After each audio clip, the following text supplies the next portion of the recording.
में 2 मिनट का मौन श्रद्धांजलि जरूर दी जाए जो श्रद्धालुओं की जान गई है। नहीं अध्यक्ष महोदय, नहीं अभी 1 मिनट दें, आप लोग कुछ मत बोलो। नहीं कुछ नहीं। अध्यक्ष महोदय, अभी तो अध्यक्ष महोदय मैंने बात शुरू नहीं की है, और जिन लोगों को तकलीफ है और जिनको दुख होना चाहिए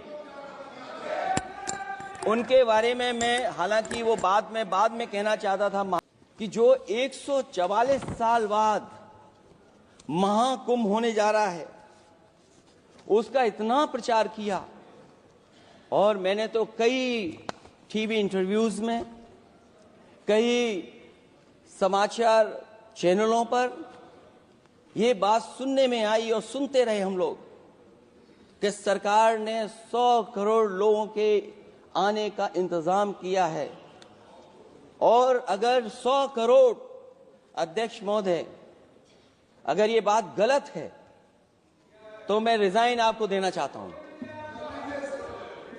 अगर अध्यक्ष महोदय, ये माननीय सदस्य लोग अगर ये नहीं सुन पा रहे हैं तो मैं इनको एक एक को, आप नहीं गए स्नान करने, आप स्नान करने नहीं गए, इसीलिए इस तरह की भाषा का इस्तेमाल कर रहे हैं। अध्यक्ष महोदय, ये कहा गया कि 144 वर्ष के बाद ये हो रहा है। जहां तक मेरी समझ और जानकारी कहती है, जो एस्ट्रोनॉमी और एस्ट्रो चीजों को समझते होंगे वो ये स्वीकार करते होंगे जो भी कुंभ होता होगा वो 144 वर्ष के बाद ही होता होगा। लेकिन ये कहा गया कि नक्षत्र ऐसे हैं, तो मैं अध्यक्ष महोदय सरकार से कहना चाहता हूं कि सतयुग से लेकर के कलयुग तक ये सनातन परंपरा रही है कि संत महात्मा साधु समाज मुहूर्त के हिसाब से शाही स्नान करते हैं, उसमें नक्षत्रों के हिसाब से जो सहयोग बनता है वही शाही स्नान का मुहूर्त होता है। लेकिन भाजपा के राज में ये सनातन परंपरा टूट गई। पहले सरकार ने संत समाज को शाही स्नान रद्द करने का आदेश दिया, जिससे अनादिकाल की सनातन परंपरा टूटी, और फिर जब देश भर ने ये बात उठी, देश भर में ये बात उठी, तो उन्होंने हादसे को छिपाकर फिर से आदेश दिया कि अखाड़े शाही स्नान करने जाएं। इससे सरकार ने पावन मुहूर्त के स्थान पर अपने मनमाने समय पर स्नान कराने का आदेश दिया। बात उस दिन या तिथि की नहीं होती है, बल्कि निश्चित मुहूर्त काल की होती है। ये सनातन परंपरा तोड़कर इन लोगों ने अच्छा नहीं किया। और ये क्या परंपरा टूटी है कि नहीं टूटी है, मैं समझता हूं अध्यक्ष महोदय मुझसे बेहतर सामने वाले ज्यादा जानते होंगे इसके बारे में। और जो लोग, अध्यक्ष महोदय, जो हम लोगों ने देखा वहां पर लोग पुण्य कमाने आए थे और अपनों के शव लेकर के गए हैं। चमत्कारी करिश्मा तो ये हुआ है, श्रद्धालुओं के शव मिल गए थे, पर सरकार स्नान करने वाले मरने वालों की बात स्वीकार नहीं कर रही थी। और इससे ऊपर ये बात जो वहां पर और हुई, अध्यक्ष महोदय, जब ये जानकारी हो गई कि कुछ लोगों की जान चली गई, लाशें हैं जो मोर्चरी में पड़ी हैं, अस्पताल में पड़ी हैं, उसके बाद सोचिए सरकार क्या कर रही है। अपने सरकारी हेलीकॉप्टर में फूल भर करके फूलों को डालने का काम किया। सोचिए ये हमारी कहां की सनातनी परंपरा है। मैं जानना चाहूंगा सदन के माध्यम से हमारे माननीय सदस्य बताएं कि जहां लाशें पड़ी रही हों, न जाने कितनी चप्पलें पड़ी थीं, न जाने कितनी चप्पलें पड़ी थीं, न जाने कितने कपड़े पड़े थे, महिलाओं की साड़ियां थी, कपड़े थे, लेकिन उनको कैसे उठाया गया? उन सबको उठाया गया जेसीबी मशीन से, ट्रैक्टर की ट्रॉली से। उनसे उठा करके कहां फेंका कोई नहीं जानता, लेकिन जब उनको लगा कि वहां से बदबू आ रही है तो यही सरकार के लोग छिपाने लगे हैं। यही आपका महाकुंभ का आयोजन था, और हर बात को छिपाने के लिए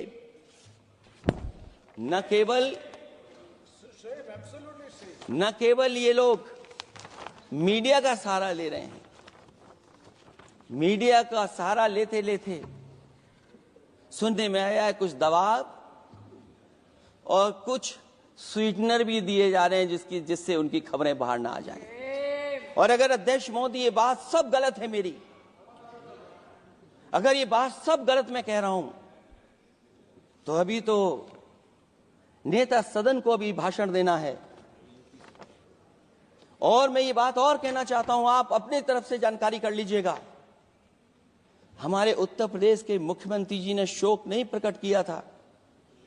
जब देश की राष्ट्रपति और प्रधानमंत्री जी ने शोक प्रकट किया, उसके बाद 17 घंटे बाद सरकार ने स्वीकार किया।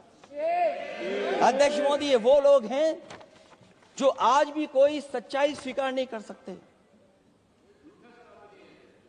इनका रास्ता क्या है मैं नहीं जानता हूं, कहां ले जाना चाहते हैं। लेकिन जब अध्यक्ष महोदय मैंने अभिभाषण पढ़ा है राष्ट्रपति महोदया का, तो वही पुरानी बातें कि 12 करोड़ शौचालय बन गए हैं, 10 करोड़ गैस कनेक्शन हो गए हैं, 80 करोड़ लोगों को राशन दिया जा रहा है, 25 करोड़ लोगों को मिडिल क्लास में शामिल कर दिया गया, न्यू मिडिल क्लास में शामिल कर दिया गया। 80 और 85 को अगर हम जोड़ दें अध्यक्ष महोदय 105 करोड़ हो गए। बच्चों को और जोड़ दें तो सरकार अध्यक्ष महोदय किसके लिए काम कर रही है, किसके लिए काम कर रही है? अगर 80 को राशन दें, 25 को न्यू मिडिल क्लास में जोड़ दें, 105 करोड़ हो गए। और जो बाकी बचे हैं हमारे देश की आबादी जिसको 140 करोड़ बता रहे हैं, उसमें कम से कम बच्चे कुछ तो संख्या होगी, आधी आबादी की संख्या होगी। अगर उसको हम बाहर निकालें तो आगे आज सरकार किसके लिए काम कर रही है? वही बात पुरानी सुनने को मिलती है कि राष्ट्रीय मिलिट्री स्कूल बन गए हैं, राष्ट्रीय मिलिट्री स्कूल जिनमें बालिकाओं की भर्ती शुरू हो गई है।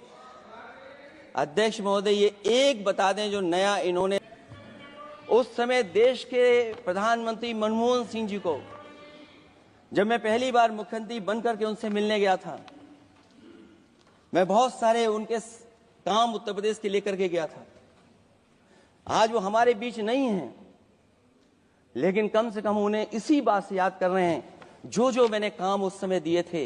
एक एक काम उस समय के प्रधानमंत्री जी ने मेरा पूरा कर करके, और उसका परिणाम ये हुआ है अध्यक्ष महोदय, और उसका परिणाम ये हुआ है कि आज उत्तर प्रदेश में जितनी भी मेट्रो चल रही है, चाहे वो लखनऊ की हो, कानपुर की हो, आगरा की हो, नोएडा की हो, ग्रेटर नोएडा को जोड़ रही हो, दिल्ली को जोड़ रही हो। और अध्यक्ष महोदय, जिस समय उद्घाटन हुआ था दिल्ली से नोएडा को जोड़ने वाली मेट्रो का, उस समय देश के प्रधानमंत्री एक विदेश के बहुत बड़े उनके साथ बैठ करके गए थे उद्घाटन करने। वो अगर किसी ने काम किया था पूरा, तो नोएडा अथॉरिटी और समाजवादी सरकार ने, उसमें आपकी देन कोई नहीं थी। ये बात मैं मेट्रो की इसलिए कर रहा हूं कि जो लोग दिल्ली में मेट्रो बना रहे हैं वो बनारस में मेट्रो क्यों नहीं बना पा रहे हैं? और दिल्ली का विकास अपने आप हो जाएगा, बस ये जो भारतीय जनता पार्टी की दिल्ली वाली सरकार है वो हस्तक्षेप करना बंद कर दे। अध्यक्ष महोदय, रिवर लिंकिंग का कार्यक्रम कुछ दिन पहले प्रधानमंत्री जी ने किया।